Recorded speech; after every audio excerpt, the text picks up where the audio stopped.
Pada episode sebelumnya, dikisahkan para pemain yang kembali berkompetisi mengikuti game kedua, yaitu Gulali. Gi-hun dan teman-temannya berhasil lolos dari eliminasi. Secara kebetulan, detektif Junho mendapatkan topeng panitia bersimbol kotak milik salah satu panitia yang tewas. Simbol kotak merupakan pangkat tinggi di kepanitiaan.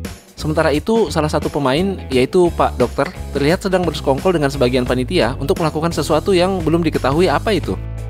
Oke guys, tanpa berlama-lama lagi, kita langsung saja masuk ke pembahasan film Squid Game episode keempat. Di awal film, diperlihatkan Pak Dokter yang mengendap-endap bersama beberapa orang panitia menuju ke suatu ruangan. Sementara itu, pemain-pemain lain yang sudah menyelesaikan game kedua berjalan kembali ke aula. Terlihat Adnan mengucapkan terima kasih kepada Tante Hani yang sudah membantunya menyelesaikan game kedua tadi. Kakek 001 merasa sangat berterima kasih kepada Gi-hun yang telah menunjukkan cara untuk menyelesaikan game kedua tadi. Di dalam aula, Hartono menyatakan rasa penyesalannya karena telah mengusulkan untuk berpencar dan mengambil simbol yang berbeda. Tapi lalu Gi-hun menenangkannya. Panitia kembali memperlihatkan jumlah hadiah yang sudah terkumpul. Di game yang kedua tadi, ada 79 orang yang tereliminasi, sehingga total uang hadiah yang terakumulasi saat ini menjadi 34,8 miliar won, atau sekitar 417 miliar 600 juta rupiah. Lalu, panitia pun membagikan makanan. Berbeda dari sebelumnya, kali ini porsi makanan yang dibagikan sangatlah sedikit, yaitu hanya sebutir telur dan sebotol soda. Tampaknya panitia sedang memancing sesuatu untuk terjadi di antara para pemain. Adnan merasa kesal karena makanan yang dijatah hanya sedikit, sehingga ia dan kelompok premannya menyerobot ke dalam antrian untuk mengambil jatah makanan untuk kedua kalinya. Termasuk juga Tante Hani yang tampaknya sudah diterima bergabung bersama kelompok preman itu. Excuse me. Sementara itu sang frontman mengawasi setiap kejadian di dalam aula melalui sebuah layar di ruangannya. Ternyata, jatah makanan yang disediakan oleh panitia jumlahnya pas-pasan, sesuai jumlah pemain. Karena Adnan dan kelompok premannya mengambil makanan 2 kali, maka beberapa pemain tidak mendapatkan makanan. Salah satu pemain yang tidak kebagian makanan pun menjadi marah dan hendak merebut botol minuman dari tangan Adnan, sehingga aksi rebut-rebutan pun terjadi di antara mereka berdua. Botol minuman itu pun terjatuh dan pecah. Adnan menjadi marah, lalu ia memukuli dan menendang pemain tersebut. Kejadian itu terjadi di tengah-tengah aula dengan disaksikan oleh seluruh pemain dan panitia, namun tidak satu pun yang berusaha menghentikannya. Setelah puas menghajar orang itu, Adnan pun meninggalkannya. Tapi orang itu tidak bangun lagi. Hartono yang mencoba membangunkannya menyadari bahwa ternyata dia sudah tewas. Yang terjadi kemudian sungguh mengejutkan bagi seluruh pemain. Ternyata panitia tidak berbuat apa-apa. Mereka juga tidak menghukum Adnan atas perbuatannya yang telah menyebabkan kematian seorang pemain. Malah orang yang tewas itu dinyatakan sudah tereliminasi, sehingga jumlah pemain berkurang menjadi 107 orang, dan uang hadiah yang terakumulasi malah bertambah. Panitia lain pun datang membawa peti mati dan memasukkan jenazah orang itu ke dalamnya. Wow, hal ini berarti para pemain diperbolehkan untuk mengurangi persaingan dengan cara saling mengeliminasi satu sama lain.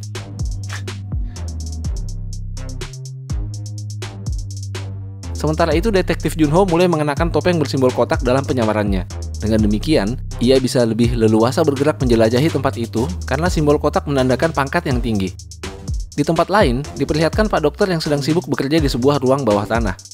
Ternyata guys, Pak Dokter dan beberapa orang panitia bersekongkol untuk membedah dan mengambil organ tubuh dari pemain-pemain yang sudah tereliminasi untuk kemudian organ-organ tubuh itu dijual di pasar gelap.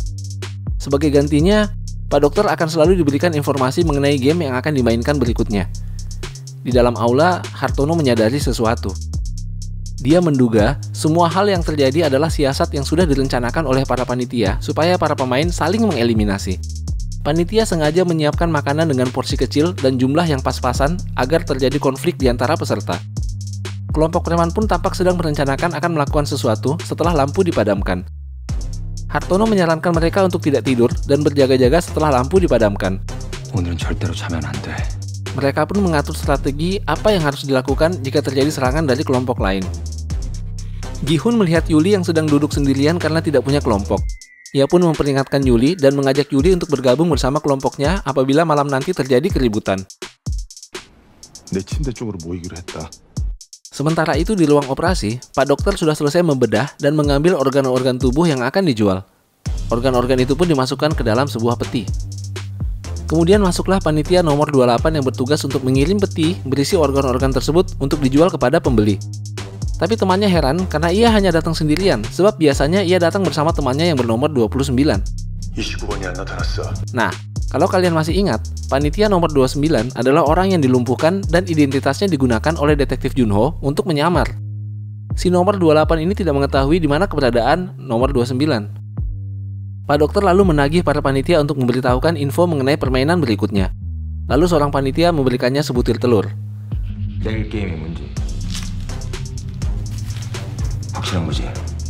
Panitia itu juga mewanti-wanti Pak Dokter untuk mewaspadai perkelahian yang akan terjadi di aula malam nanti. Ternyata betul guys, panitia memang sengaja memberi jatah makanan yang sedikit untuk memancing para pemain supaya saling berkelahi satu sama lain. Panitia itu lalu menyarankan Pak Dokter untuk bergabung dengan tim yang paling kuat agar bisa bertahan hidup. Sebelum masuk ke dalam aula, terlebih dahulu Pak Dokter melihat informasi permainan berikutnya yang ada di dalam telur. Sesampainya di aula, Pak Dokter menuruti saran panitia untuk bergabung bersama tim yang paling kuat. Ia lalu menemui Adnan dan kawan-kawan, lalu meminta untuk ikut bergabung dengan kelompok preman itu. Ia mengatakan kepada Adnan bahwa ia mengetahui permainan berikutnya. Adnan pun menerimanya bergabung dalam tim. Panitia mulai bersiap-siap di depan pintu aula dan lampu aula pun dipadamkan. Malam itu suasana tegang dan tidak ada yang berani terlelap. Tiba-tiba terdengar teriakan seorang wanita. Rupanya, kelompok preman mulai melancarkan aksinya. Adnan terlihat menyerang seorang pemain wanita. Ditambah lagi panitia memasang lampu kedap-kedip seperti disco, sehingga membuat keadaan di dalam aula pun menjadi kacau balau. Adnan lalu mencoba menyerang Yuli, tapi Yuli berhasil meloloskan diri. Gi-hun juga menjadi sasaran serangan salah satu anggota kelompok preman, namun ia berhasil diselamatkan oleh Ali dan Hartono. Gi-hun mengkhawatirkan keadaan kakek 001. Ia lalu mencarinya di tempat tidurnya, namun kakek 001 tidak berada di sana. Perkelahian di dalam aula menjadi sangat brutal, sehingga beberapa pemain terlihat sudah menjadi korban. Kejadian itu terus diawasi oleh frontman melalui sebuah layar CCTV. Tiba-tiba, terdengar teriakan si kakek 001 yang ketakutan. Rupa-rupanya ia berhasil menghindari kerusuhan dengan cara memanjat di ketinggian. Frontman pun memerintahkan panitia untuk menyalakan lampu dan menghentikan kerusuhan. Semua pemain yang menjadi korban pun dinyatakan telah tereliminasi. Detektif Junho yang sedang menyamar berbisik kepada Gi-hun dan menanyakan perihal kakaknya. Namun Gi-hun menjawab bahwa semua pemain tidak saling mengenal satu sama lain. Setelah kerusuhan itu, Yuli yang tadinya seorang penyendiri sekarang bergabung dengan kelompok Gi-hun dan kawan-kawan. Karena banyaknya korban dari kerusuhan itu, maka jumlah pemain semakin berkurang. Dengan demikian, uang hadiah yang terkumpul saat ini adalah sebesar 37,6 miliar won atau sekitar 451 miliar 200 juta rupiah. Keesokan harinya, game ketiga akan segera dimulai. Semua panitia bersiap-siap dan para pemain pun dibangunkan. Para pemain diminta untuk memilih anggota kelompok yang terdiri dari 10 orang, sebab game ketiga ini adalah permainan berugu. Adnan yang sudah diberitahu oleh Pak Dokter mengenai permainan berikutnya, menyuruh salah satu kroconya untuk mencari pria yang kuat untuk direkrut menjadi anggota kelompok. Ia berniat menyingkirkan Tante Hani dari timnya sebab Tante Hani adalah wanita lemah yang tidak akan banyak berguna pada permainan berikutnya. Sementara itu, Gi-hun dan kawan-kawan sedang berdiskusi untuk menentukan tim seperti apa yang akan mereka bentuk. Hartono mengusulkan mereka harus merekrut laki-laki sebagai anggota tim, sebab di tim mereka saat ini sudah ada perempuan dan orang tua. Mereka pun berpencar untuk mencari masing-masing satu orang anggota tim. Adnan sendiri akhirnya berhasil membentuk tim yang terdiri dari 10 orang laki-laki. Ia mencampakkan Tante Hani begitu saja, dan tidak ada satupun tim yang mau merekrut Tante Hani sehingga ia hanya tinggal sendiri. Sementara itu, tim yang berhasil dikumpulkan oleh Gi-hun dan kawan-kawan hanya berjumlah 9 orang.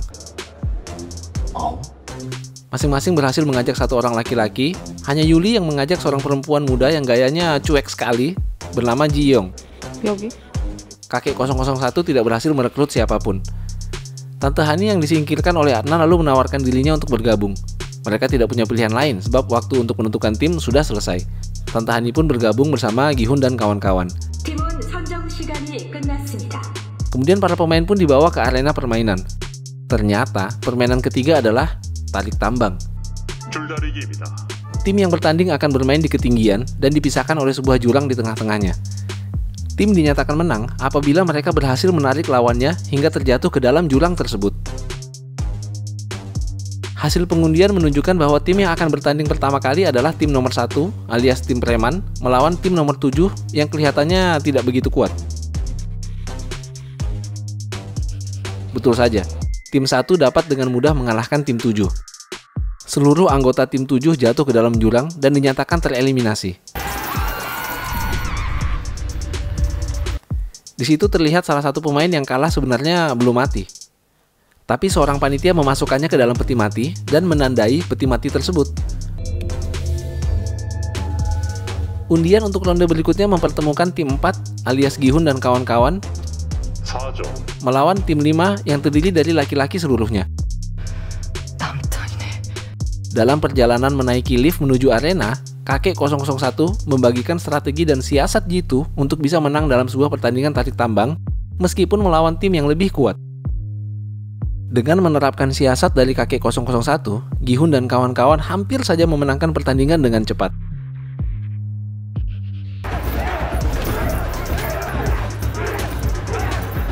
Tapi ketika sudah hampir berhasil, tim lawan yang sudah di ujung tanduk mengerahkan seluruh kekuatannya dan situasi pun menjadi kurang menguntungkan bagi Gi-hun dan kawan-kawan. Mereka mulai terseret ke arah jurang di depannya. Tante Hani pun sudah mulai panik. Pada saat terdesak itulah, Hartono mengusulkan sebuah ide yang tidak lazim. Ia menyarankan mereka untuk mengulur tali, lalu maju 3 langkah ke depan, dan berharap tim lawan akan terjatuh ke belakang. Dalam keputusasaan, usul itu langsung dilakukan. Mereka serentak maju ke arah jurang di depannya. Dan yang terjadi adalah film Squid Game episode keempat berakhir sampai di sini. Kalian bisa menonton lanjutannya di channel ini juga. Sampai jumpa!